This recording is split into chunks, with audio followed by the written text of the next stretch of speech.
अहम खबर आपको दें कि कराची में कौमी असम्बली की 22 में से 6 नशिस्तों के नताइज मौसूल हो गए हैं। 3 पर पीपल्स पार्टी और 3 पर MQM कामयाब हुई है। कोरंगी के हल्का NA 233 पर MQM के जावेद हनीफ 1,39,067 वोट लेकर कामयाब हो गए। आजाद उम्मीदवार मोहम्मद हारिस 58,753 वोट लेकर दूसरे नंबर पर रहे, जबकि NA 236 पर MQM के हसन साबिर 38,871 वोट लेकर कामयाब हुए। जमात इस्लामी के उसामा रजी 21,082 वोट के साथ दूसरे नंबर पर हैं।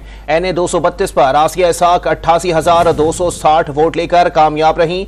NA 231 मलीर 3 से पीपल्स पार्टी के अब्दुल हकीम बलोच 43,634 वोट लेकर कामयाब करार पाए हैं। आजाद उम्मीदवार खालिद महमूद अली वोट 43,245 वोट लेकर दूसरे नंबर पर रहे हैं। कौमी असम्बली की 22 में से 6 नशिस्तों के नताइज मौसूल हो गए। कौमी असम्बली की 3 पर नशिस्तों पर पीपल्स पार्टी और 3 पर MQM ने कामयाबी हासिल की है। कोरंगी हल्का NA 233 से MQM के जावेद हनीफ 1,03,967 वोट लेकर कामयाब करार पाए हैं, जबकि आजाद उम्मीदवार मोहम्मद हारिस 58,753 वोट लेके दूसरे नंबर पर मौजूद हैं। NA 236 से MQM के हसन साबिर 38,871 वोट लेकर कामयाब हुए हैं, जबकि जमात इस्लामी के उसामा रजी 21,082 वोट लेकर दूसरे नंबर पर मौजूद हैं। बिल्कुल, आपको बताते चलें इस हवाले से कि 3 पर पीपल्स पार्टी और 3 पर MQM कामयाब हुई है। कोरंगी के हल्का NA 1,233 पर MQM के जावेद हनीफ 1,39,000 पर 67 वोट लेकर कामयाब हो गए, जबकि आजाद उम्मीदवार मोहम्मद हारिस